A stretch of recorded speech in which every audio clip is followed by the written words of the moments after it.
할렐루야. 이 수요일 저녁 예배의 자리에 나온 여러분들을 축복합니다.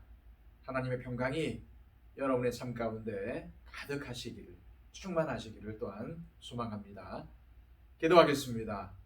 참으로 우리를 사랑하셔서 예배라는 만남의 장을 허락하신 하나님, 오늘도 하나님을 사모하는 마음으로, 주님을 만나기를 사모하는 마음으로 우리들 주님 앞에 나왔습니다. 하나님, 빈손으로 또한 가난한 마음으로 나온 우리들을 주님께서 품어주시고 오늘도 말할 수 없는 위로와 또한 평강으로 우리의 마음을 채워 주옵소서. 세상에서 피곤하고 지친 우리의 마음, 오직 주님께만 평강을 얻기에 주님께 나왔습니다. 주님, 우리의 마음을 치유하여 주시고 섭섭하거나 상한 마음이 있다면 주님 깨끗하게 하여 주시옵소서. 고쳐주시옵소서. 주님의 따뜻함으로 채워주셔서 저희들 모두가 치유받고 회복되는 은혜가 있기를 원합니다. 하나님, 오늘도 주님 앞에 무릎 꿇고 머리 숙여 나옵니다. 겸손으로 주님을 예배합니다. 주님, 이 자리에 나온 모든 심령들, 엎드린 모든 심령들 만나주시고 회복하여 주옵소서. 오늘도 이 예배의 시종을 주님께 맡깁니다. 주님, 이 예배의 주인은 오직 주님이시니 주님만이 영광 받으시옵소서. 예수 그리스도의 이름으로 기도하옵나이다. 아멘. 다 함께 찬송가 546장 찬양드립니다.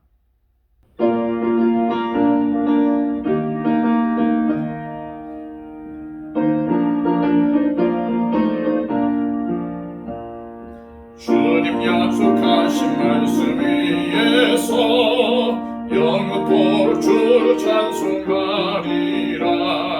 소리 높여 주께 영광 돌리며 약속 믿고 굳게 서리라. 굳게 서리, 영원하신 말씀 위에 굳게 서리. 굳게 서리, 그 말씀 위에 굳게 서리라. 주님 약속하신 말씀 위에서 세상 염려 내게 엄습할 때에 용감하게 힘써 싸워 이기며 약속 믿고 굳게 서리라. 굳게 서리, 영원하신 말씀 위에 굳게 서리.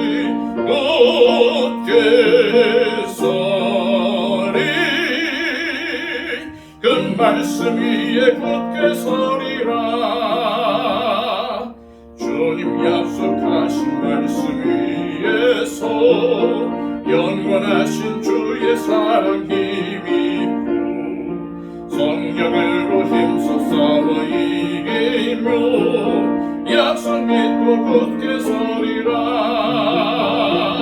굳게 서리, 영원하신 말씀 위에 굳게 서리.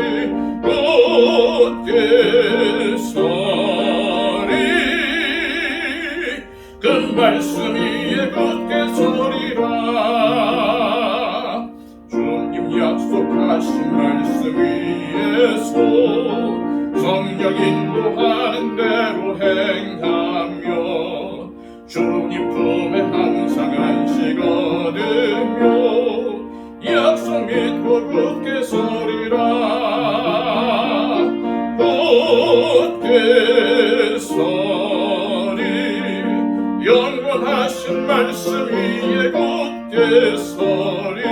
굳게 서리, 그 말씀 위에 굳게 서리라. 찬송 하나 더 하겠습니다. 찬송가 365장입니다.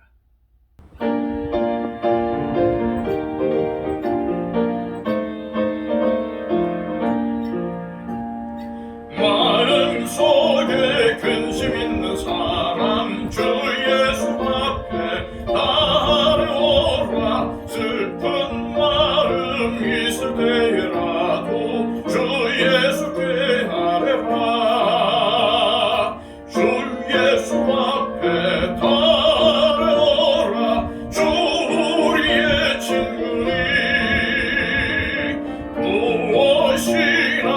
근심하지 말고 주 예수께 아뢰라.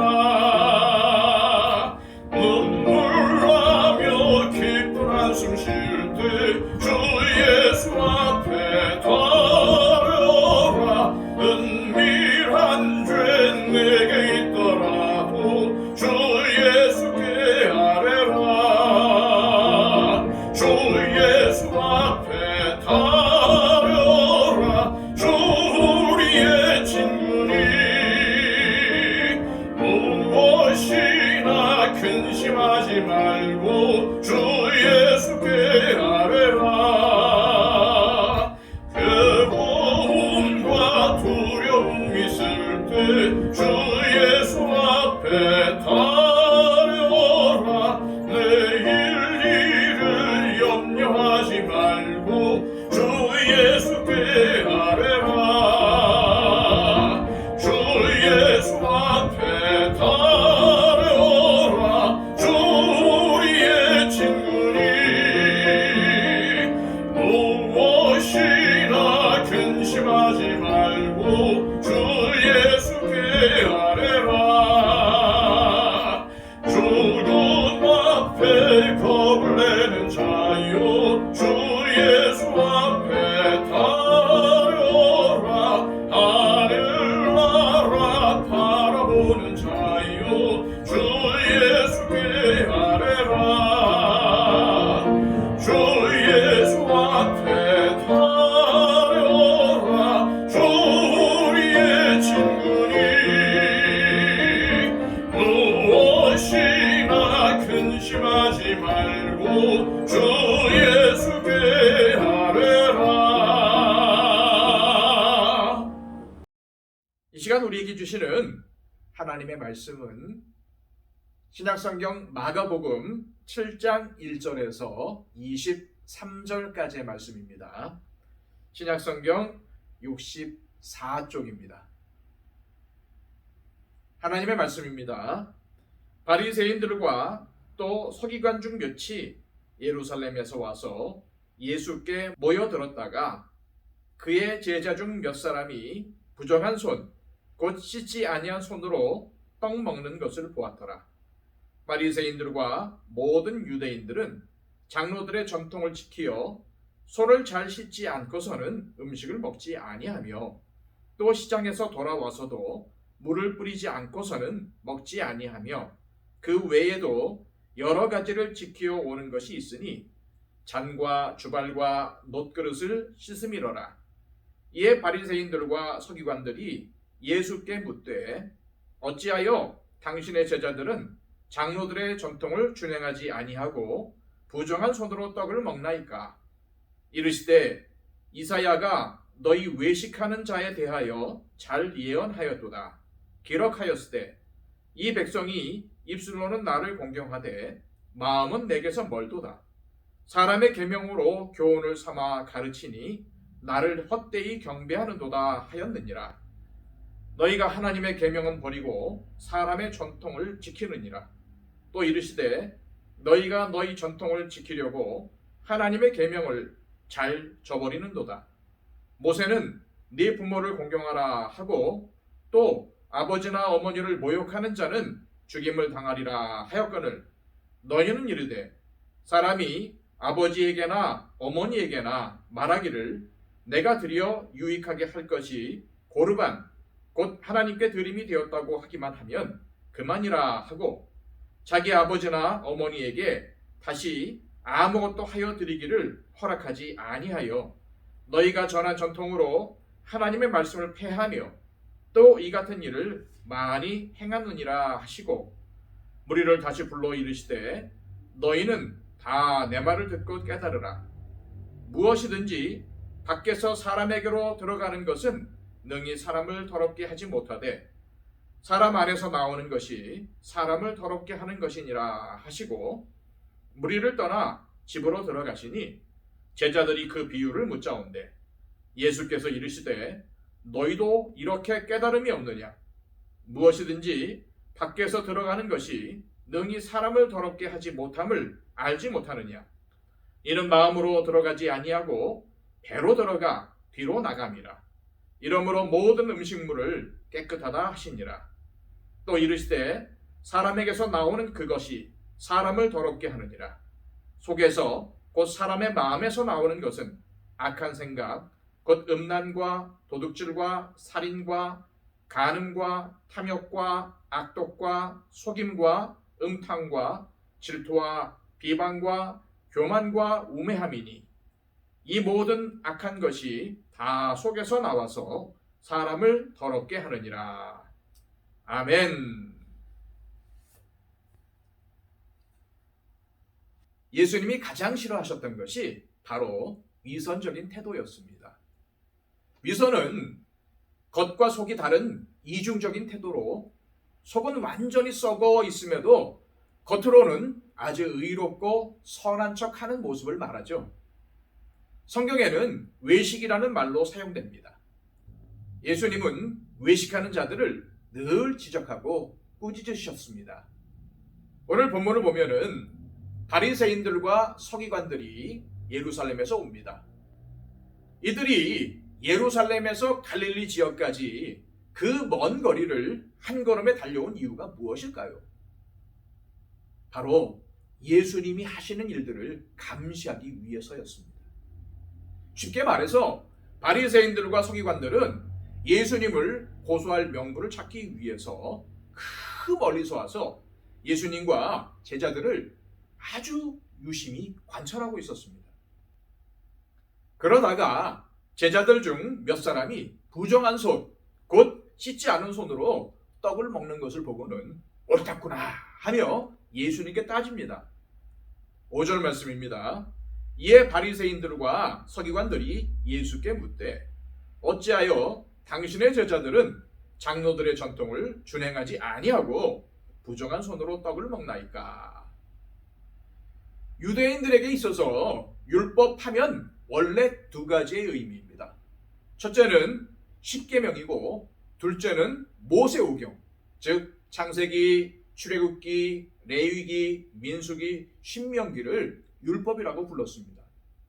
그런데 바벨론 포로 생활에서 돌아온 뒤 서기관, 즉 율법학자라는 율법 전문가들이 등장했고 그들은 율법을 철저히 지키자는 의미에서 율법의 원칙들을 바탕으로 하여 실제 생활에서 일어날 수 있는 아주 소소한 상황까지 다 생각해서 수많은 규칙들을 만들어냈습니다.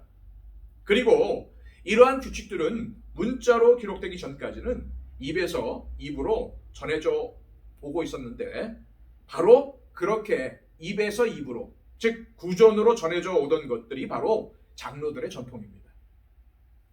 이 장로들의 전통에 의하면 음식을 먹기 전에는 반드시 손을 씻어야 했는데 그것도 아무렇게나 씻을 수 있는 것이 아니라 전통에서 규정하는 특정한 방식으로 씻어야만 했습니다. 모래나 먼지나 그 어떠한 이물질이 손에 묻어 있어도 안 되었습니다. 손을 씻는 물도 돌로 만든 아주 특별한 큰 항아리에 보관했는데 그것은 이 물이 다른 목적을 위해서 사용될 수 없도록 하기 위해서였고 또 아무것도 물 위에 떨어지거나 섞이지 못하도록 하기 위해서 그렇게 한 것입니다. 그런데 그렇게 하다 보니 또 그런 항아리들을 만드는 사람들에게 돈을 받고 특혜를 주는 등의 비리가 발생하게 되었죠. 하지만 그러한 장로들의 전통과 같은 규칙들은 율법 자체가 아닌 부차적인 것임에도 유대 종교 지도자들은 그 규정들이 하나님을 믿는 데에 있어서 가장 핵심적이고 본질적인 것처럼 생각을 했습니다. 특히 이 바리새인들과 서기관들에게 있어서 장로들의 전통은 자신들의 종교의 핵심이며 본질이었습니다. 어떤 면에서 하나님의 말씀보다도 이러한 규정들과 전통들이 그들에게는 더 중요했던 것이죠. 그런 그들에게 그런 전통들을 지키는 것이 옳은 것이고 안 지키는 것은 곧 죄였기 때문에 조금이라도 전통을 지키지 않는 사람들을 보면은 죄인이라고 정죄를 했습니다. 우리가 복음서를 보면은 세리와 죄인이라는 표현들이 많이 나오는데 여기 죄인이라고 하는 사람들은 장로들의 전통을 안 지키는 사람들을 가리킨 것이죠. 그런데 바리새인들과 서기관들의 그러한 태도야말로 예수님께서 가장 싫어하셨던 외식이었습니다. 그래서 예수님은 그들의 질책에 대해서 이사야서 29장 13절의 말씀을 인용하며 대답을 하시죠. 자, 본문 6절과 7절 말씀입니다. 이르시되 이사야가 너희 외식하는 자에 대하여 잘 예언하였도다. 기록하였으되 이 백성이 입술로는 나를 공경하되 마음은 내게서 멀도다. 사람의 계명으로 교훈을 삼아 가르치니 나를 헛되이 경배하는도다 하였느니라. 예수님이 여기에서 바리새인들과 서기관들의 잘못을 지적하는 것은 두 가지입니다.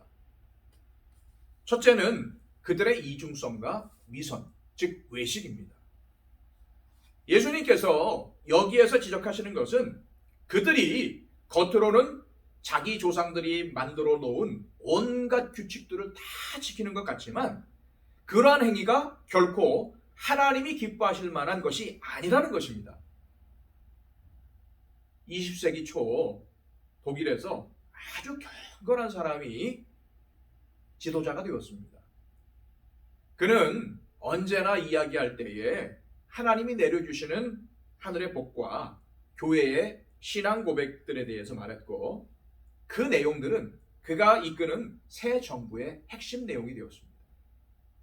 또한 그는 너무 많이 읽어서 다 낡아진 자기의 성경을 보여주며 바로 이 책으로부터 제가 힘과 지혜를 얻어서 나라를 위해서 일하게 되었습니다 라고 선포를 했습니다.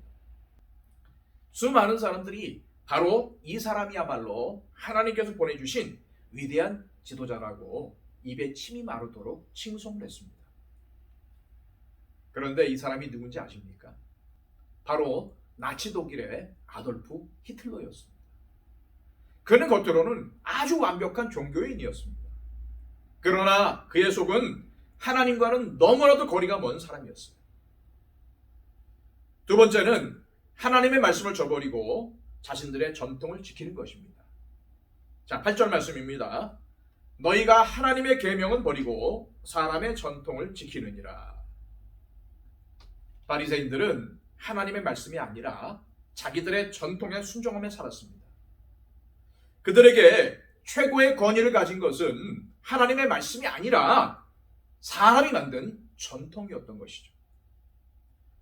이단들이 바로 그렇습니다. 여호와의 증인이나 통일교, 몰몬교 같은 종교들을 보면은요, 성경도 사용하지만은 다 자기들의 경전이 있습니다. 자기네 경전이 성경보다 더 위에 있죠. 예수님은 바리새인이나 서기관 같은 유대 종교 지도자들이 하나님의 계명은 버리고 자기들의 전통은 철저히 지킨다고 꾸짖으시면서 이에 대한 증거로서 10계명의 제5계명을 말씀하십니다. 10절 말씀입니다. 모세는 네 부모를 공경하라 하고 또 아버지나 어머니를 모욕하는 자는 죽임을 당하리라 하였거늘. 예수님은 네 부모를 공경하라는 10계명의 제5계명을 말씀하실 뿐 아니라 부모를 저주하는 자는 죽임을 당하리라라는 출애굽기 21장 17절도 인용하십니다. 즉 모세를 통해서 주어진 하나님의 율법이 이렇게 분명한데도 불구하고 바리새인과 서기관들은 자기들의 전통을 지키기 위해서 하나님의 계명을 버렸다는 것입니다. 그러면서 그들의 잘못된 전통 중에 한 예로 예수님은 고르반에 대해서 말씀하십니다. 자, 11절로 13절까지의 말씀입니다. 너희는 이르되 사람이 아버지에게나 어머니에게나 말하기를 내가 드려 유익하게 할 것이 고르반 곧 하나님께 드림이 되었다고 하기만 하면 그만이라 하고 자기 아버지나 어머니에게 다시 아무것도 하여 드리기를 허락하지 아니하여 너희가 전한 전통으로 하나님의 말씀을 폐하며 또 이 같은 일을 많이 행하느니라 하시고. 고르반, 이 고르반이라는 말은 하나님께 특별히 드려진 어떤 물건을 가리킬 때 사용이 되었습니다. 따라서 고르반으로 정해진 물건은 아직 하나님께 드리지 않았더라도 하나님께 바쳐진 것과 똑같이 여겨집니다. 다시 말해서 어떤 물건이든 고르반이 되면 따로 구별이 되어서 하나님의 소유가 되는 것이죠. 어떤 사람이 자기의 돈이나 소유물 중에 어떤 것을 하나님께 드리기를 원할 때 그것을 고르반이라고 선포를 하면 그것은 이제 다른 목적을 위해서는 사용할 수가 없게 되는 것입니다. 그런데 예수님의 말씀의 요지는 이거예요. 바리새인들과 서기관들은 자기의 전 재산을 고르반이 되었다고 선포하면서 자기 부모들이 와서 도움을 요청하면 저도 정말 아버지 어머님을 도와드리고 싶습니다. 하지만 제가 가진 모든 것이 이미 하나님께 바친 고르반이라 도와드리고 싶어도 도와드릴 수가 없습니다. 라고 한다는 거예요. 그러나 그들은 말은 그렇게 하면서도 실제로는 고르반, 즉 하나님께 바쳐진 것으로 여기지 않고 계속해서 자기의 유익을 위해서 사용을 했다는 것입니다. 하나님 앞에서 자기의 소유를 고르반이라고 선포를 하지만은 그것은 단지 부모를 돕기 싫어서 하는 핑계였다는 것이죠. 예수님은 바로 바리새인과 서기관들의 그런 악한 마음을 지적하시며 꾸짖으시는 것입니다. 예수님은 하나님께 드리는 고르반 자체가 잘못되었다는 것을 지적하는 것이 아니라 예수님이 지적하시는 것은 마음의 중심입니다. 많은 그리스도인들이 본질적인 것이 아닌 비본질적인 것, 즉 중요하지 않은 것을 놓고 서로 갈등하느라 시간과 힘을 낭비합니다. 그런데 인간은 불완전하고 한계를 지닌 존재라서 한 번 가진 고정관념을 바꾸기가 굉장히 어렵습니다. 그래서 심지어 이런 이야기까지 있어요. 어떤 사람이 비행기를 타고 장거리 여행을 하는데 비행기가 너무 오래 가니까 피곤해서 곤히 자게 되었습니다. 그런데 자던 그가 갑자기 벌떡 일어나 외쳤어요. 안 되지. 이런 깜빡했네. 하마터면 수면제를 먹고 자는 것을 잊을 뻔했네. 그래서 황급히 수면제를 먹고는 이제 됐네 하고 다시 잠을 자기 시작했다는 겁니다.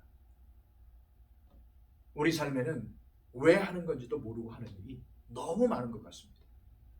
따라서 우리가 조심해야 할 것은 내 방식만이, 내 생각만이 옳다고 주장하는 태도입니다. 인간은 모두 한계를 가지고 있기에 항상 틀린 사람도 없고 항상 옳은 사람도 없습니다. 항상 옳은 분은 하나님밖에 안 계십니다. 자기만 항상 옳다고 한다면 자기가 하나님이라고 주장하는 것과 같지요. 그러므로 우리에게 필요한 것은 항상 주님의 말씀에 비추어 자신을 돌아보는 것입니다. 그리고 다른 사람을 향하여 겸손하게 마음을 여는 것입니다. 다시 말해서 사랑하는 겁니다. 어떤 사람이 정말 믿음이 좋다는 것을 우리는 어떻게 알 수 있을까요? 그것은 종교적인 행위가 아니라 다른 사람에게 따뜻하게 대하는 것, 즉 사랑을 베푸는 것에 있습니다. 자기를 주장하지 않습니다. 그저 겸손히 기도하며 사랑을 실천합니다. 왜 그렇습니까? 자아가 죽었기 때문입니다. 죽은 자는 말이 없습니다. 그런데 왜 말이 많을까요? 아직 안 죽었기 때문입니다. 그러나 자아가, 우리의 옛 자아가 죽어야 합니다. 그래야 하나님께서 성령님을 통해서 우리를 주장하실 수 있습니다. 예수님의 말씀을 깨닫지 못한 제자들은 그들이 예수님과 따로 있을 때 그 말씀의 의미에 대해서 묻습니다. 제자들의 무지함을 꾸짖으신 예수님은 자세히 말씀에 대해서 제자들이 알기 쉽게 가르쳐 주십니다. 예수님은 씻지 않은 손으로 음식을 먹은 행위가 부정한 것이 아니라는 겁니다. 왜요? 먹은 음식은 모두 속에서 소화가 되어 밖으로 배설되기 때문입니다. 오히려 사람의 마음에서 나오는 악한 생각이 그 사람을 부정하고 더럽게 만든다는 겁니다. 바리새인들은 겉으로는 율법을 잘 지키고 장로들의 전통과 같은 것들을 지켰지만 그 마음에 있어서는 하나님을 섬기는 마음이 전혀 없고 교만과 외식과 위선으로 가득 차 있었던 것이죠. 하나님 보시기에는 외식과 위선이 문제지 음식을 손 씻고 먹느냐 아니냐의 문제가 아니라는 말씀입니다. 사무엘상 16장 7절 말씀입니다. 내가 보는 것은 사람과 같지 아니하니 사람은 외모를 보거니와 나 여호와는 중심을 보느니라. 예레미야 17장 9절로 10절까지의 말씀입니다. 만물보다 거짓되고 심히 부패한 것은 마음이라. 누가 능히 이를 알리오마는 나 여호와는 심장을 살피며 폐부를 시험하고 각각 그의 행위와 그의 행실대로 보응하나니. 그렇습니다. 하나님은 마음을 살피시는 분이십니다. 내게는 겉과 속이 다른 모습은 없는가? 사람들 앞에서는 거룩해 보이지만 하나님 앞에서는 형편없는 모습이 아닌가? 나의 모습을 철저히 객관적으로 살펴야 할 것입니다. 우리는 많은 돈으로 외모를 가꾸거나 건강을 유지하는 데 사용합니다. 하지만 우리의 속사람을 가꾸는 데는 얼마나 투자하고 있는지를 점검해 보아야 할 것입니다. 주님은 우리의 외모가 아니라 우리의 마음을 보십니다. 우리의 중심을 보십니다. 잠언에 보면은 우리 마음은 밭과 같아서 가만히 내버려 두면 그냥 유지되는 것이 아니라 숨뿌리가 납니다. 그래서 늘 말씀과 기도 그리고 순종으로 나의 마음의 밭을 갈아엎는 수고를 해야 합니다. 아무도 보고 있지 않을 때 나는 어떠한 모습을 하고 있는가? 이것이 바로 하나님 앞에서의 진짜 나의 모습이라는 사실을 기억하시길 바랍니다. 어느 교회에서 재직회로 모였는데 그 교회는 회의 때만 되면은 회원들이 하고 싶은 말을 모두 다 한마디씩 하는 그러한 교회였습니다. 그런데 곧 추수감사절이 다가오는데 추수감사절에 무엇을 할지 결정하자는 안건이 나왔습니다. 모두 다 한마디씩 하면은 재직회가 길어질 테니까 빨리 끝내고 싶은 마음에 서로 발언을 자제하고 있었던 찰나 처음으로 재직회에 참석한 신찬 집사님이 분위기도 모르고 의견을 내놓았습니다. 추수감사절에 떡을 만들어서 교인들도 먹고 이웃에게도 나누어 주었으면 좋겠습니다. 그러자 장모님 한 분이 그거 아주 좋은 의견입니다. 교인들도 먹고 전도도 할 겸 떡을 만드는 것이 좋겠습니다. 라고 동의를 했습니다. 그런데 젊은 집사님 한 분이 이제는 세상이 바뀌어서 떡을 안 먹습니다. 떡을 만들지 않는 것이 좋겠습니다. 라고 의견을 내놓았습니다. 여기에 대해서 어떤 권사님이 그래도 추수감사절은 교회의 명절인데 떡을 만들어서 경로당에도 갖다 주는 것이 좋겠습니다. 라고 신찬 집사님의 의견에 동조를 했습니다. 그러자 또 나온 반대 의견이 모든 의견이 다 좋기는 하지만 이러한 사소한 문제로 우리가 다투기까지 하면서 만들 필요가 있겠습니까? 그냥 떡을 만들지 맙시다 라는 것이었어요. 그러니까 또 어떤 장로님이 요즘 교회가 인색하다는 비판을 받고 있는데 떡을 만듭시다 라고 했어요. 이쯤 되니 가만히 참고 있었던 안수 집사님들도 떡을 만들자는 의견과 만들지 말자는 의견을 내면서 서로 열띤 토론을 벌였습니다. 그렇게 참석한 온 재직들이 떡을 만들지 안 만들지 서로 자기들의 의견을 내놓다가 결국은 떡을 만들자고 결정을 했는데 그 걸린 시간이 5시간이었다고 합니다. 그런데 그것이 끝이 아니었어요. 이 목사님이 좀 가만히 계시지 나서서 그럼 무슨 떡으로 할까요? 라고 물었습니다. 그러자 또 여러 의견들이 나옵니다. 백설기로 하자. 요즘 백설기 먹는 사람이 없으니 인절미로 하자. 교회에서 무슨 인절미를 만드냐? 시루떡을 만들자. 송편으로 하자. 가장 쉬운 절편으로 하자. 등등 여러 가지 의견이 쏟아져 나왔어요. 그러자 가만히 있던 다른 재직들도 나름대로 한마디씩 자기 의견을 말하면서 결국에는 백설기로 백설기로 하기로 결정이 되었습니다. 그런데 그 결정을 내리는데 또다시 2시간이 걸렸어요. 그러니까 장작 7시간 만에 재직회의에서 결정한 것이 뭡니까? 추수감사절에 백설기를 만들기로 결정한다 였습니다. 이 얼마나 낭비입니까? 자신들은 굉장히 중요하다고 생각하면서 열띤 토론을 벌였지만 만약 그 자리에 주님을 모르는, 주님을 안 믿는 사람이 와서 갔다고 생각해 보십시오.